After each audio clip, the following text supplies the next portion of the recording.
Rather than large, welcome back to Cossy's Arsenal podcast. My name is Cossy. Good morning, good afternoon, good evening, wherever you are in all parts of the world. Welcome back to the channel. Welcome back to a brand new video. We're going to be diving into the latest around Arsenal. Kai Havertz to Arsenal is very, very close. Arsenal did send in a bid yesterday. It was rejected, but it is believed that Arsenal's valuation in their next bid will be very close to that of Chelsea, and a deal will be agreed. We're going to be diving into that. Arsenal have also now turned to Romeo Lavia, according to Jacob Steinberg from The Guardian. Arsenal will not sign Moises Caicedo because Brighton are asking in excess of £80 million, and Romeo Lavia is seen as a cheaper option to Moises Caicedo. We'll talk about Romeo Lavia in this video. Timothy Castagne as well. Fabrizio Romano confirming that there is interest from Arsenal and Juventus in Timothy Castagne. Leicester City will sell, but only for €15 million. And Florian Balogun is on his way to Crystal Palace if everything goes well. Hit the like button, subscribe to the podcast as well. Let's get this video to 500 likes. And listen, Of course, I want your thoughts on Romeo Lavia ahead of Moises Caicedo. Arsenal cannot spend 100 million on Rice, and then we spend in excess of 80 million on Moises Caicedo. That is very, very clear. So if Brighton are asking for in excess of 80 million and Arsenal cannot afford that, do you think Romeo Lavia would be a much better option, a much better alternative to Thomas Partey? Obviously, with Romeo Lavia in the team, it means Partey retains his starting 11 status. It also means that you have a player who can sit there on the bench and wait for Thomas Partey to get gassed out, and then you can also bring him on the pitch. So let me know about Romeo Lavia. What are your thoughts? What are your opinions as well? But for now, let's get into the content. Now, first and foremost, Arsenal and Chelsea are very, very close to an agreement between them for Kai Havertz. I understand Arsenal did send in a bid yesterday for Kai Havertz. Chelsea turned that deal down. According to Matlow, it says Chelsea have turned down an opening bid from Arsenal for Kai Havertz. Chelsea face a dilemma over whether they can or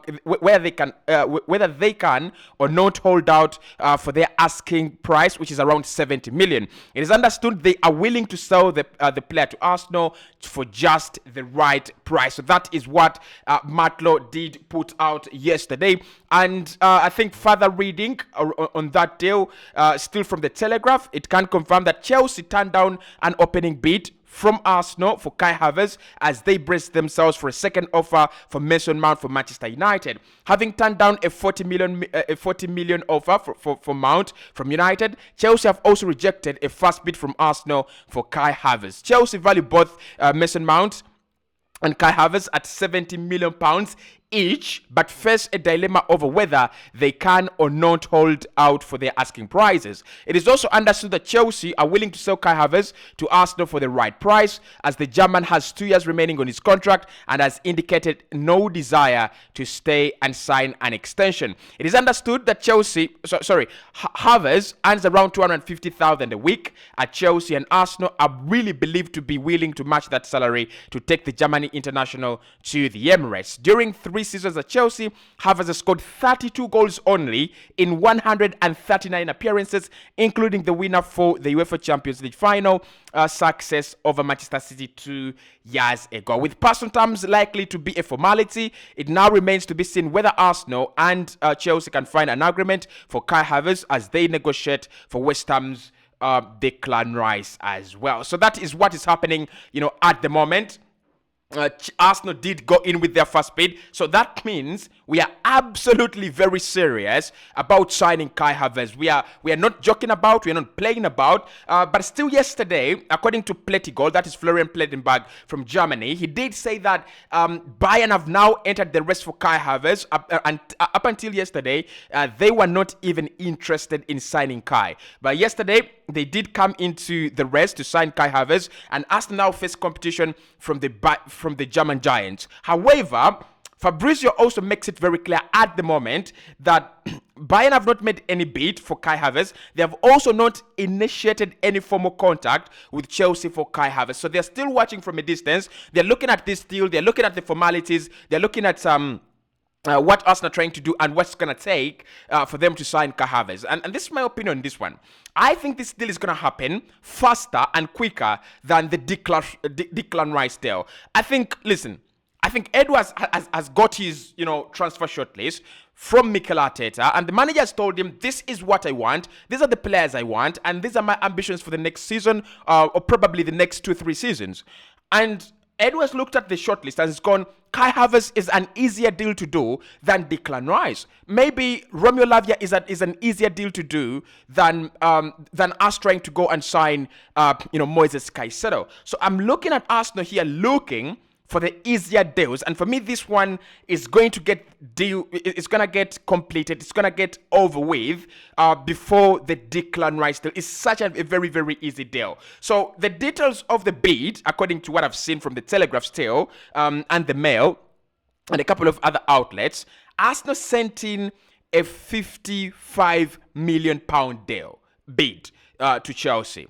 That was rejected because Chelsea feel that is still very, very far away from the 70 they are asking for. But of course, we know from Fabrizio Romano, they will be flexible, Chelsea. They're looking at least 60 million. So if Arsenal have gone in with 55, which is actually very, very interesting, that Arsenal have gone with a fast bid, up to 55 million. Of course, we know with Arsenal that 55 million includes something like 5 or 10 million euros in add-ons. It also includes very, very unrealistic, very unrealistic terms and conditions for those add-ons to be realized. But at least if we've gone in with 55, it means the next bid will be around 60 or 65. And for me, the mark is 65. All right, that is gonna be the mark. Chelsea, from 75 to 65, that is 10 less. And Arsenal, from 55 to 65, that is 10 more. I think the middle ground is going to be 65. And all we've got to do right now is, can we find that consensus? Can we find that middle ground between us and Chelsea? And definitely, it's going to happen. But Arsenal, according to Romano, he also says that Arsenal want to do this deal very quickly because there is interest in Bayern, and they don't want any hijackings. They don't want any, anything like a bidding war to happen. Of course, Chelsea will want a bidding war. Chelsea will be looking for at least higher revenue if they can get a bidding war out of this, out of this one. I don't think there will be a bidding war. If there was gonna be a bidding war, clubs like Madrid would still be here.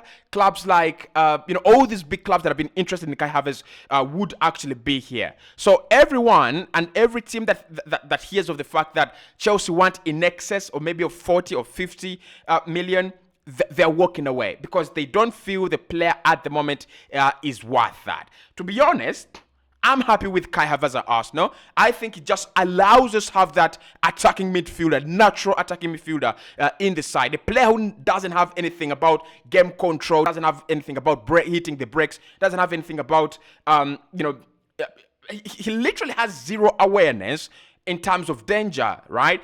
All he cares about is how do we go forward? How do I go forward?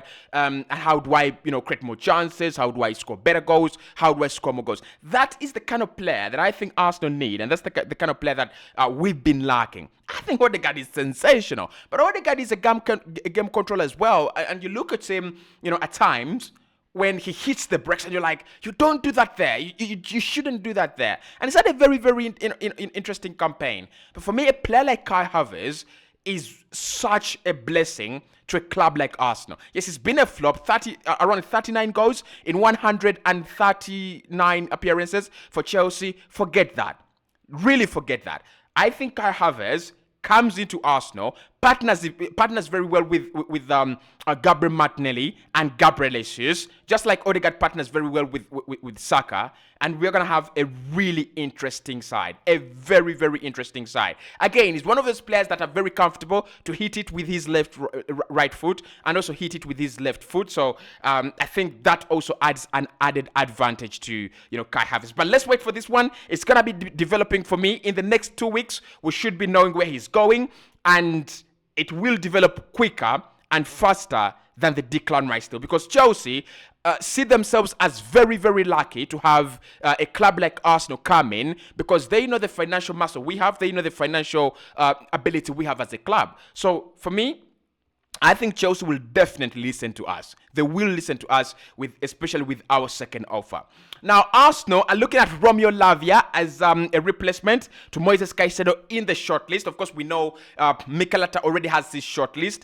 Priorities: Caicedo and Caicedo and Rice. Okay, but according to Fabrizio Romano, Arsenal are now looking to sign Kai Havertz and Declan Rice as priorities. That shows you that Moises Caicedo is definitely off the table. And as he's off the table, The Guardian, through Jacob Steinbach, have actually said that at the moment, Arsenal are targeting Southampton's Romeo Lavia to decide, targeting Southampton's Romeo Lavia after deciding to leave the path clear for Chelsea to push forward for a move for Moises Caicedo. However, Brighton's high valuation could lead them to look at alternative targets as well.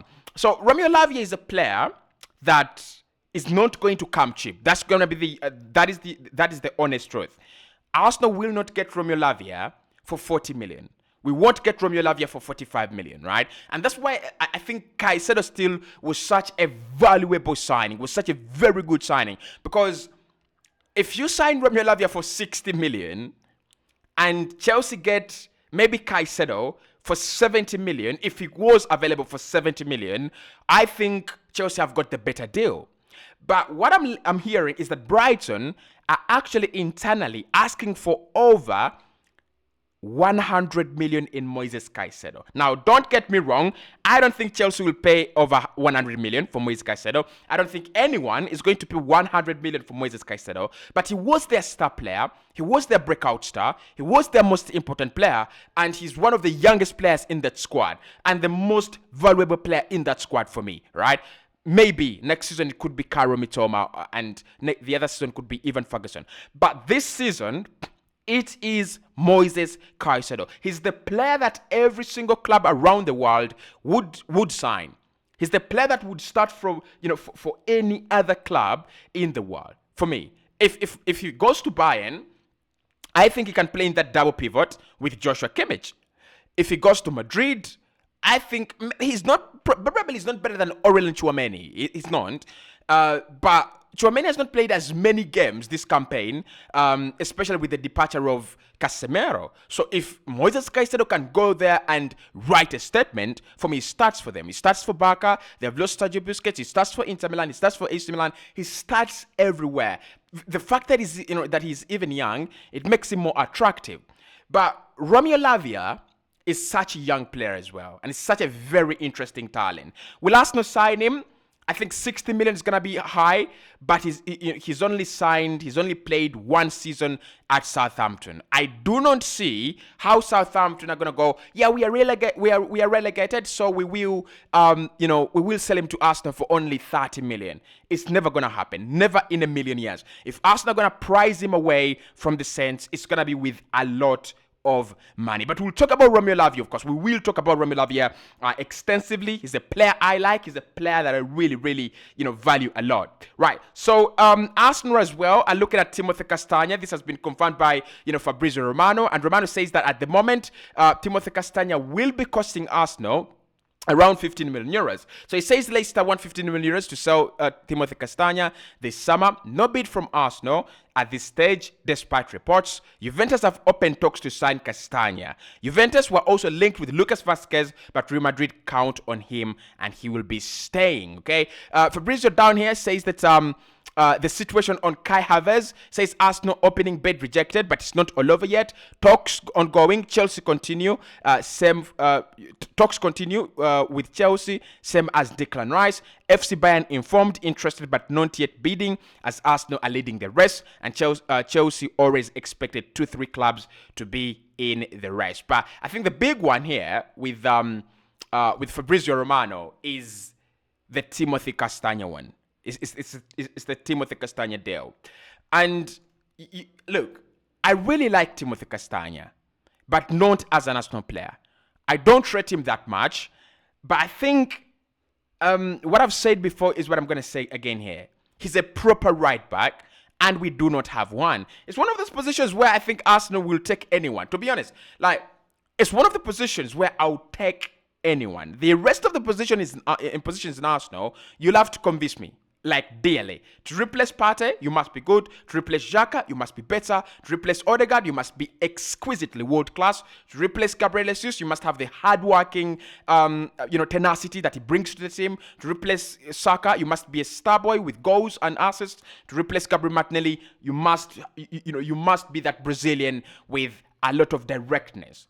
But with Ben White, as long as you are a proper right back, I'll take you at Arsenal. And that is Timothy Castagne. I'll take him at Arsenal because he's a proper right back. As simple as that. Now, Crystal Palace have not open talks, but they have registered their interest in Florin Balogun. That has been confirmed as well. And of course, talks will continue with Arsenal and the representatives of the player as soon as he's back from international duty. So Balogun doesn't want to stay. We know that. Balogun is a contract rebel as well. I hate to call him that, but that is what he is. He doesn't want to be there. He doesn't want to stay at Arsenal. He would love to move on and, go and, develop his career elsewhere. I think, look, Crystal Palace would be a nice shout for him as a player. And I also think it would be a nice shout for Arsenal. It's a place where many youngsters are developing at the moment. You look at Eberezer Eze, you look at, Olise, you look at Dokore as well in midfield. I think, look, the likes of Tyreek Mitchell, I think it's a very interesting squad. It's a very, very interesting project they have there.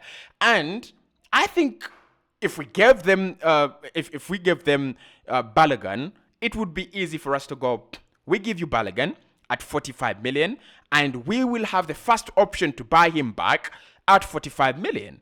Do you agree or you disagree? And they'll go, right, we agree. Look, as long as they can agree to a buyback clause, I think Arsenal need to be very, very careful here. It's a good deal. I think he would really go there and he would shine. I think the likes of, Otun Edward, I thought he was such a very good player at Celtic, but things didn't work out. Look, I don't think they have a good striker in there. The likes of Mateta don't satisfy me. They don't rub me as good strikers. And Andre Ayew, despite the fact that we've always rated him, I don't think Andre Ayew has ever been that huge goal scorer for Crystal Palace ever. So this is the summer where they get a proper striker. And for me, Balogun, 10 to 15 Premier League goals every campaign for them is guaranteed. He's a guaranteed starter to start each and every game they play in. And he's such a player that will give them a lot in terms of addition. Definitely. So I'll see you right in the next one. But Balogun could be heading to Crystal Palace.